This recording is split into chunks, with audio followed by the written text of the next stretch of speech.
Hola, ¿cómo estamos? Muy buenas noches. Seguimos con el Catecismo de la Doctrina Cristiana, curso superior del Padre José de Arp. Y estamos ahorita todavía viendo precisamente lo que es el símbolo de los apóstoles. Pero vamos a analizar lo que es propiamente el magisterio de la Iglesia. Y vamos a invocar al Espíritu Santo como siempre para que nos ayude, nos dé el discernimiento, ofrecer nuestro día, las cosas que han pasado, que a veces pues pasan cosas medias extrañas, ¿verdad? Pero es pedir al Espíritu Santo que nos dé el discernimiento para saber qué hacer ante cada situación, ante cada cosa que nos ocurre. Y te invito a que recemos y digamos esta noche: ven Espíritu Santo, llena los corazones de tus fieles y enciende en ellos el fuego de tu amor. Envía, Señor, tu Espíritu y todo será creado y se renovará la faz de la tierra. Ven Espíritu Santo, ven Espíritu de Dios. Bueno, vamos a continuar entonces con lo que es la lectura de este catecismo. Y aquí nos dice en el 275, ¿para qué instituyó Jesucristo el magisterio eclesiástico? Dice: Jesucristo instituyó el magisterio eclesiástico para que por su medio fuesen fielmente guardadas y predicadas a todo el mundo las verdades divinas. Por magisterio unas veces se entiende el poder de enseñar y otras veces las personas encargadas de ejercer ese poder. Este segundo sentido tiene la palabra de las preguntas siguientes. Vamos a analizar ahora las preguntas que nos van a hacer entender más esta parte. El 976 dice: ¿quiénes componen el magisterio de la Iglesia? El magisterio de la Iglesia lo compone el Papa con los obispos del orbe católico. Por eso se dice que el Papa y los obispos forman la Iglesia docente, es decir, la que enseña, y que los sacerdotes y fieles forman la Iglesia creyente, la que cree y también explica. En el 277 nos dice: ¿qué privilegio especial tiene el magisterio eclesiástico? Dice: tiene el privilegio especial de la infalibilidad. Aquí hay algo que es muy interesante, ¿verdad?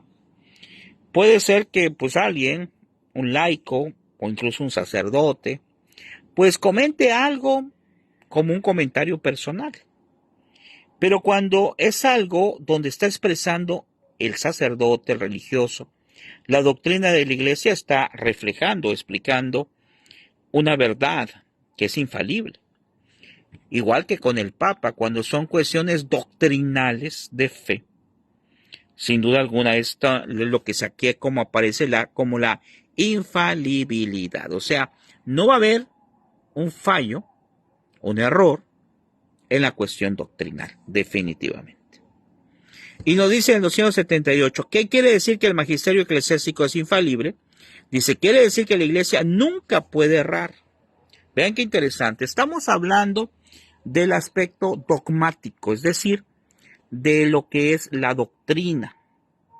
¿Qué quiero decir con esto? Que bueno, alguien puede tener algún comentario, un sacerdote religioso, un laico, incluso el Papa, algún comentario, pues que hace de manera humana, y puede haber algún error, claro, porque somos seres humanos.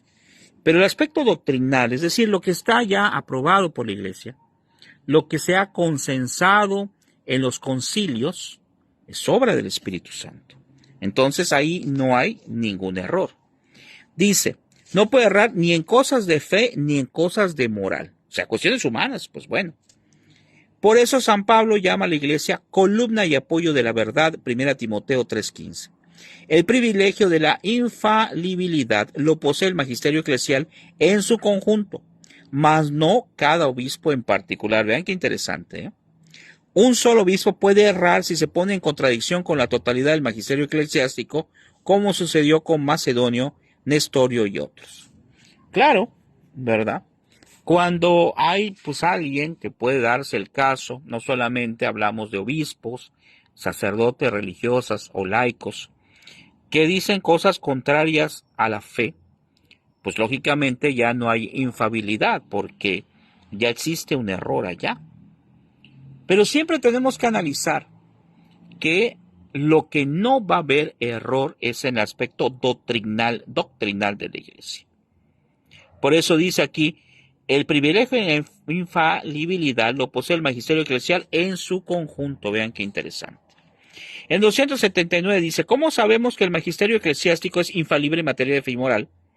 Jesucristo mismo, vean qué interesante, es Jesús el que lo dice, perdón, prometió esta infalibilidad a los apóstoles y sus sucesores cuando dijo, número 1, id pues a instruir a todas las naciones y estar ciertos de que yo estaré continuamente con vosotros hasta la consumación de la iglesia, por los siglos. Está en Mateo 28, 19, 20. Es decir, aquí dice, estaré continuamente con vosotros hasta la consumación de los siglos. Nos está asegurando que asiste a su iglesia. No solamente la fundó, sino que la sigue asistiendo y dice hasta el final de los siglos. O sea, todo el tiempo que existe el mundo. Y el segundo dice, aquí está otra importante, yo rogaré al Padre y os dará otro consolador para que esté con vosotros eternamente, a saber, al Espíritu de verdad. Él os enseñará todas las verdades. Es decir, el Espíritu Santo va a dar esa sabiduría a la iglesia para que lo que enseñe, lo que pueda un poco a veces a través del tiempo modificarse, pues sea lo correcto. Porque cada tiempo tiene su momento. Sin embargo, ojo, no porque el mundo invente cosas, invente ideologías, teorías, pensamientos o la ley apruebe ciertas cosas, quiere decir entonces que ya cambió todo. No. El magisterio de la iglesia es un reflejo de lo que nuestro Señor Jesucristo ha querido que tenga. Y si hay alguna modificación o algo, pues es a través de un concilio, a veces en algunos conceptos que pudieran estar un poco revueltos o que en la actualidad no se puedan entender. Pero siempre, como aquí nos dice, el magisterio asistido por el Espíritu Santo. Y 3, tú eres Pedro y sobre esta piedra edificaré mi iglesia y las puertas o poderes del infierno no prevalecerán contra ella. Mateo 16, capítulo 16, versículo 18. Y aquí está confirmando, desde Pedro hasta el Papa actual, le dice, los poderes del infierno no prevalecerán contra ella. Es decir, el enemigo atacará. ¿Y cómo atacará? Pues ataca en el momento en que, pues como laicos o sacerdotes o religiosas, caemos, ¿verdad? Porque somos seres humanos.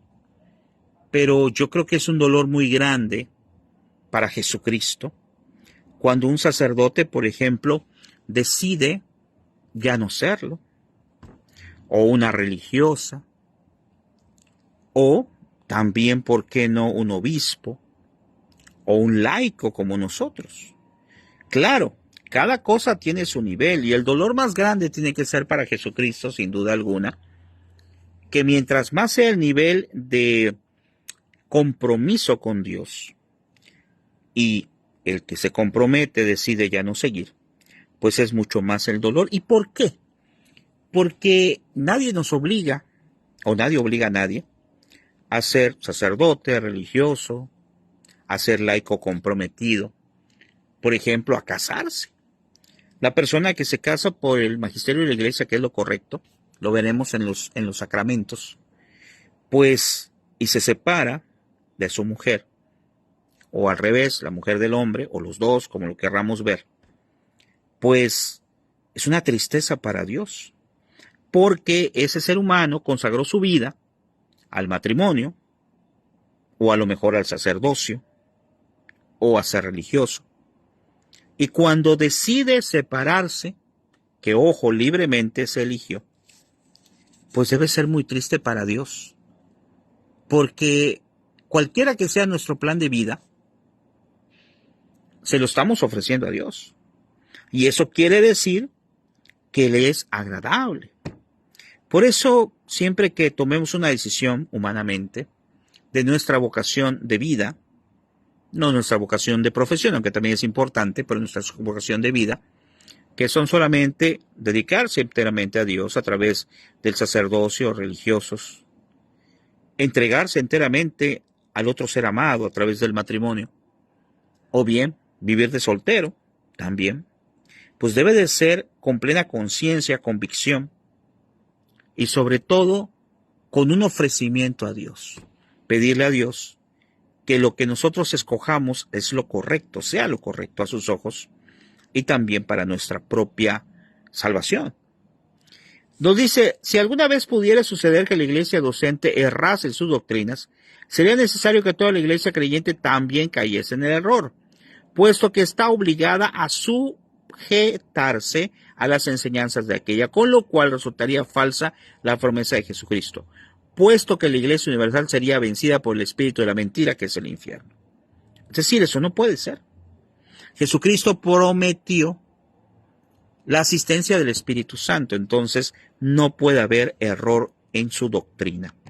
De suerte que cuando los adversarios de nuestra santa fe sostienen que en el transcurso de los tiempos la Iglesia Católica toda ha caído en un error, está mal, porque dice, suponen ineficacia las promesas manifestantes de Jesús. Nadie puede decir que hay error en la Iglesia en cuanto a su aspecto doctrinal, nadie. Y estaríamos aceptando que rechazan el testimonio constante de Dios, que ni antes ni después de la llamada reforma ha cesado nunca de glorificar a la Iglesia y a los predicadores evangélicos con grandes y numerosos milagros y de confirmar así su doctrina. A cuando se refiere aquí evangélicos no se refiere a una denominación, porque en ese tiempo no se manejaba ese término. Se refiere a que la Iglesia no tiene errores, a que tantas cosas que nos hemos visto a través de los milagros de los santos, a través de los diferentes milagros que nos cuenta del propio Jesucristo, podemos estar seguros que es verdad todo lo que ocurre. Y tercero, contradicen, perdón, aquí ya me desapareció aquí la hojita. Dice, ¿cómo puede magisterio de la iglesia? Ay, ya se me perdió la hojita. Qué barbaridad. Y tercero, ahí está acá, contradice a todos los santos padres de la iglesia que enseñaban exactamente lo mismo que enseñaba la iglesia católica. Es decir, si alguien dice que no hay, que puede haber error en la doctrina, entonces va a contradecir a los santos padres, porque los santos padres, aunque están en diferentes lados, explican lo mismo. Cuando nosotros vamos a una iglesia en un estado, en un país, y vamos a otra iglesia, el mismo día se lee el mismo evangelio y se explica, por lo tanto, de una manera un poco distinta, pero es la misma doctrina que se aplica en todas las misas. Luego nos dice, se contradicen, si dijeran alguien esto, por fin a sí mismo, porque entre sí no están acordes sobre cuál es la doctrina verdadera de Jesucristo. En resumen, para que se entienda, esto que habla de las contradicciones, lo que nos está diciendo es que si una persona dice que no existe el aspecto doctrinal infalible, pues estaría mal. Porque a final de cuentas, como aquí me aparecen los 4 puntos, se estaría contradiciendo a lo que dijimos hace rato. El hecho de que Jesucristo ha dicho que va a estar con nosotros y que va a estar asistida a la iglesia, el magisterio, por el Espíritu Santo. Dice el 280, según eso, ¿qué debemos hacer cuando se suscitan controversias o disputas sobre cosas de fe o de moral? Dicen, todas las controversias, dificultades y dudas debemos atender las tradiciones del magisterio eclesiástico.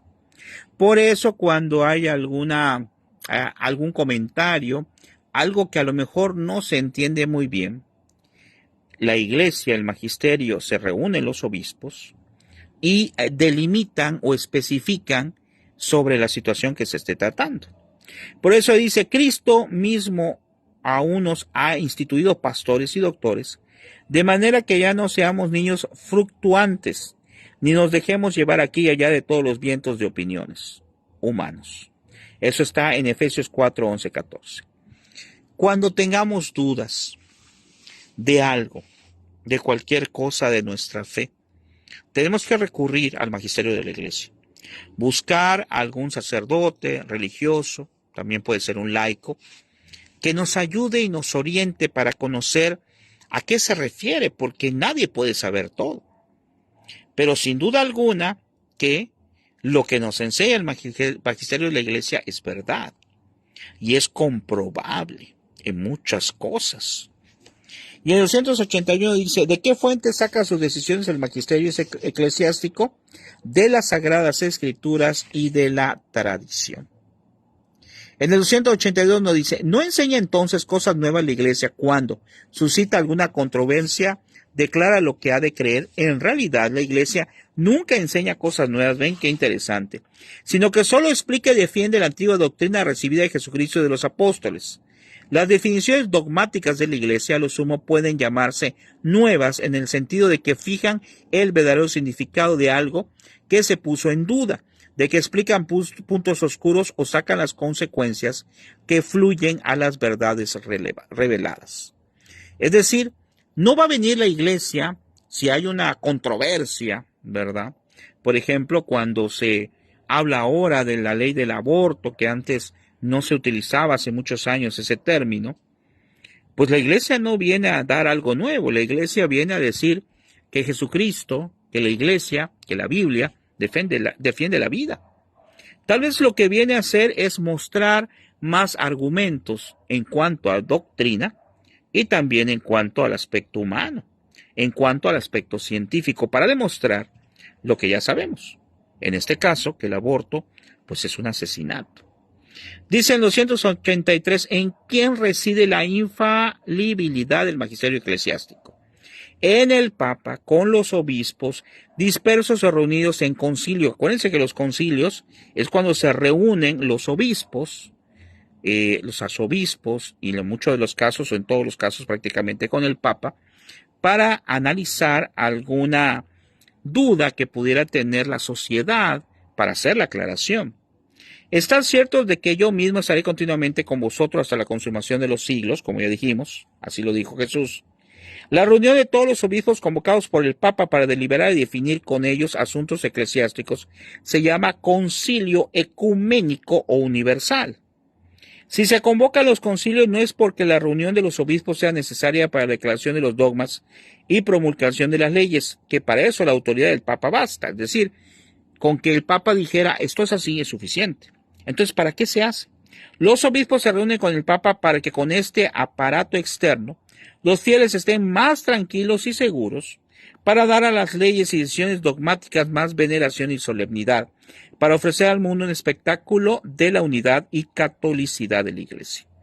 Claro, el Papa, si hay una controversia, alguna duda de alguna cuestión de fe, el Santo Padre podría decir esto es así, pero con el hecho de que quede más claro, de que se logre desmenuzar mejor el contenido, e incluso cuando hay este tipo de eventos donde se reúnen en un concilio, pues generalmente se sacan libros o documentos que nos hablan acerca de lo que trató, acerca de las definiciones o a los resultados a los cuales llegaron.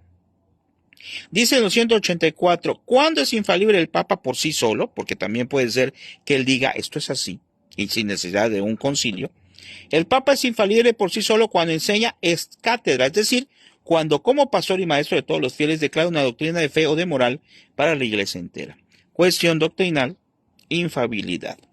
Tú eres Pedro, ¿y de dónde se fundamenta eso? Pueden decir. Pues de la misma cita bíblica cuando dice, tú eres Pedro y sobre esta piedra edificaré mi iglesia. Es decir, le está dando el poder a Pedro de poder tomar decisiones. ¿Y quién es el Pedro actual? Pues el Papa actual.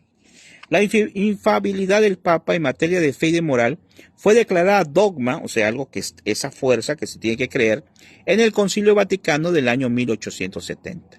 La infalibilidad del Papa y del magisterio eclesiástico en general se extiende también a todo lo que tenga conexión necesaria con la fe y la moral, como por ejemplo, la canonización de los santos. Por eso dice el Papa va a canonizar a tal beato. Y la aprobación de órdenes religiosas o de usos y prácticas eclesiásticas. Y la última pregunta nos dice, ¿por qué es infalible el Papa en estas definiciones? Dice, porque Jesucristo puso al Papa como a sucesor de San Pedro como piedra fundamental de la iglesia. Está en Mateo 16:18. Porque lo puso de pastor y maestro de la Iglesia Universal, está en San Juan 21:15-17, y porque le hizo la promesa de que no desfallecería su fe, y le dio el encargo de confirmar en la fe a sus hermanos. ¿Dónde está esto? Dice, yo he rogado por ti, a fin de que no desfallezca tu fe y tú cuando te conviertas, confirmes en ella a tus hermanos. Eso está en Lucas 22:32. ¿Qué podemos sacar para finalizar como análisis y resumen de acá? Simple y sencillamente que la iglesia, el magisterio, es infalible en cuanto a sus cuestiones doctrinales y de fe, en cuanto a los dogmas que vaya a mencionar. Que bastaría con el Papa para que dijera en el aspecto doctrinal o moral que esto es así, pero para que tenga un mayor sustento, una mayor tranquilidad de parte de la sociedad y para que se enriquezca más lo que son los conocimientos que se vayan a sacar, pues se hacen lo que son las reuniones que realizan los obispos, ¿verdad? Unas reuniones ecuménicas donde se reúnen precisamente para analizar algunas cuestiones de fe que puedan haber dudas en la sociedad. A veces existen algo que se conoce como herejías, que son ciertas corrientes o tendencias, y cuando son tendencias o corrientes en la actualidad o en la época que se esté viviendo, que son muy fuertes en la sociedad, aunque ya se ha hablado de esto, de ese tema muchas de las veces, la iglesia lo confirma y la iglesia lo que hace es precisamente tener una reunión para sacar conclusiones específicas. Por ejemplo, si hubiera en la actualidad, no sé, alguna persona, alguna corriente muy fuerte que hablara, no sé, sobre la reencarnación, es un ejemplo, pero ya sabemos que la iglesia dice que no existe la reencarnación. Pero si hubiera una fuerza muy grande que empieza todo el mundo a hablar de eso, etcétera, la iglesia, si lo cree conveniente, reúne a los obispos, se refuerza ese concepto de que no existe la reencarnación y entonces saca un documento donde aclara no solo la base en la que se está analizando para decir que no es verdad, sino también todo un documento que desglose muchos otros aspectos, a lo mejor aspectos morales, más bases de Jesucristo de lo que haya dicho sobre el tema, y también incluso puede ser a lo mejor algunos aspectos humanos. Esto se da solamente cuando, repito, hay algunas corrientes que quieren confundir a nuestra fe, porque la doctrina ahí está. Cualquier tema que tú quieras investigar está dentro del catecismo, está dentro de la doctrina, la explicación correcta y completa. Que el Señor les bendiga y ojalá que pues, nos ayude a entender cada día más eso que estamos aprendiendo. Y bueno, lo que vamos a manejar a continuación después de este tema va a estar también muy interesante, porque vamos a hablar del sacerdocio y el cargo pastoral. Ese es el siguiente tema que, si eres tan amable, nos veremos el día de mañana. Dios les bendiga, cuídense, hasta mañana si Dios quiere. Gracias.